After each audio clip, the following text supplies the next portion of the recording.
For 13 years, we have been helping families, and by this I mean parents and students, achieve their educational dreams and objectives, you know, through our school placement services and our other educational support services. We've been doing this for 13 years and we've had very satisfied clients, and I'm hoping that some of you on the call have been satisfied with our services. Our key study destination is or are the UK, US, and Canada, with some inquiries for Australia and Ghana, but our three study destinations have been US, UK, and Canada. So we have affiliations with different groups or bodies. We're affiliated with the British Council, the North American Boarding Schools Network, the British Boarding Schools Network, and ISEF, okay, as well as other bodies that we didn't mention on this slide. Okay.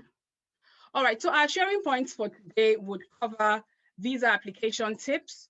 We'll be looking at our visa application checklist as well. We've sent out checklists to a lot of people, people who are on the, people who have come through us. We have actually sent out checklists. We have sent out, you know, different itinerary or items that you can use to prepare for your visa application.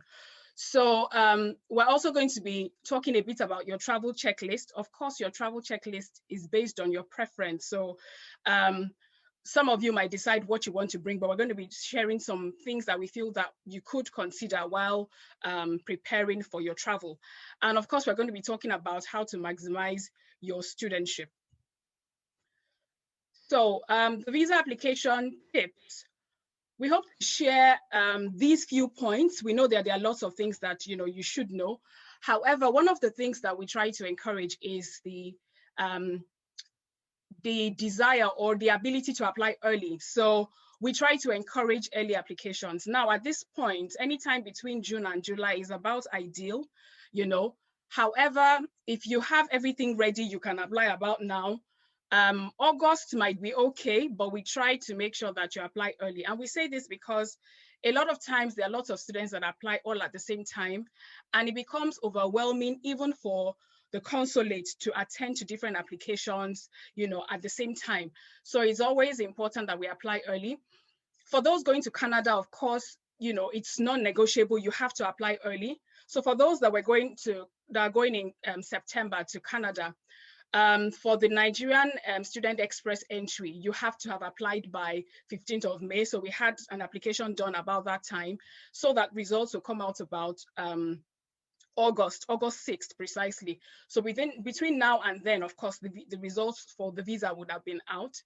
If you're thinking of studying in the US, since it's just an interview that you'll be doing, the application slots are open about now, but it's always important that you try to book your appointment dates as soon as possible. And if you're thinking about the UK, there are different types of application that you can do in terms of the processing times. So we have the standard application, which takes about 15 working days. Sometimes I say it's like a month. So try to apply early if you can do that, because it's going to take like a month, and you have to give room for the period where you probably have to quarantine for 10 days if you're coming from Nigeria. We're going to talk about that later on.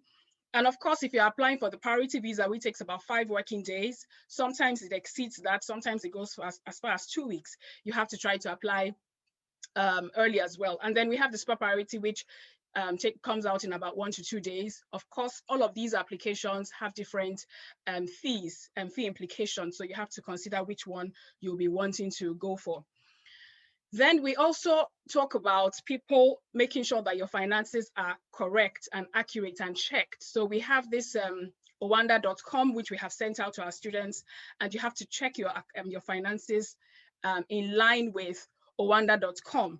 Okay, and of course, we always advise that you give room for fluctuations, because on the day of the visa application, for those who are coming to a place like the UK, your money has to be in the account for about 28 days, which you are quite aware of. But on the day you're applying, the exchange rates could have been probably 6 or 7 on the day you put in your money. And then when you're applying, it becomes 617. So you have to give room for that difference in exchange rate. Okay. And then if you're coming, of course, if you have applied or you're applying, make sure you consider your previous application information and make sure that it tallies. So if you have applied to a place like the UK before, and one way or the other, you're applying, of course, you're applying again, and you have put in certain details. For instance, you have an uncle in Birmingham or a certain place. Please make sure that that same information you have put in also goes into this application so that there is no discrepancy. So it's important that you make sure that all the information you had put before tallies with what you're going to be putting in now. And it just helps to avoid any form of, error or, a feeling that this application is funny or not genuine and all that. So just make sure that you have all your information, previous information, tallying with what you're putting in right now. Then we have the visa interview question and answer. And of course, there's a part where you have to talk to someone at the border control. Now, for the visa interview, for those, I've mentioned the different types of applications, particularly for the UK. So for those coming to the UK, if you're applying for a standard application or a priority visa application, you would be interviewed. But if you're applying for the super priority, you might not be interviewed. For the US, you would be interviewed because that is how they do the application. You're going to be interviewed. And for Canada, you are not interviewed, so it's basically your documentations that would speak for you. So it means that you have to make sure that your documentations are in good shape and are properly done. Now, a lot of times, what they want to see is, intent. They want to show that you are intentional about your application and you have intention to return. They also want to see that you understand your study plan, where your school is located, why you have chosen the particular study destination. So there are lots of things that they look out for in your applications. Now, appropriate documentation is also important, and we have sent the checklist, like I said, and I'm going to be talking about some of the documentations in the next slide. So your visa application checklist. Now I'm going to be talking about the key documents that must be with you, and you must understand fully, what is in it. So the CAS is the letter that is given to students who are coming to the UK to study. It's called, the full name of CAS is called the Confirmation of Acceptance of Study. So as many as are on this course, some of you know that already. If you're going to the US, the major letter given to you for visa purposes is the I-20. And if you're going to Canada, it is the LOA, which is a letter of acceptance. Now, these documents are very important, and you need to understand all the details. You need to digest the details on these documents, because most of the things on the details on these documents will be used for your visa application. And so you must understand, what it entails. And there are lots of questions that could be asked, even at your visa interview from that document. So you have to make sure you familiarize yourself with it a lot. It's also important. Some schools in the UK will tell you you don't need to print your CAS, but I would advise that you have your CAS with you when you're going, because there might just be some little mistakes here and there when you're filling your visa application form. Of course, they have your details at the back end, but you still need to have those documents with you. Okay, and then your fee receipt. So for most of the documents, the CAS, the I-20 and LOA, the amount you have paid will definitely be on these documents. However, still hold that receipt with you and attach it with your supporting documents, that's with your CAS. For those going to Canada, we often put everything together, your transcripts, your fee receipt, everything, we put that together and it goes as one document, because the application for Canada is quite different. Okay, so you have to make sure you have your fee receipt with you, if you have it.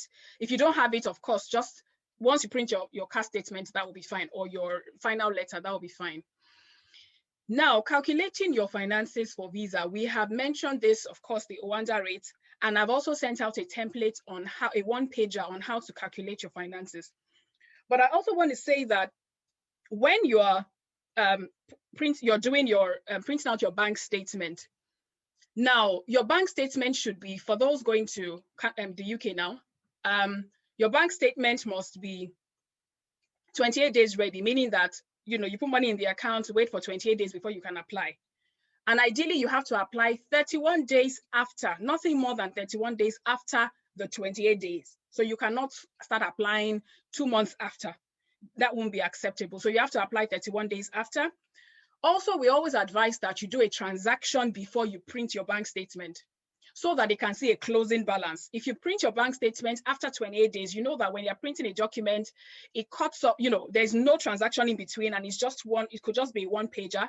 But even if it's going to be a one pager, let there be a balance brought down, like a transaction after. So you could just put like 1,000 naira or 1,000 naira or 100 naira just to show the balance. Okay, so we advise that you do that as well.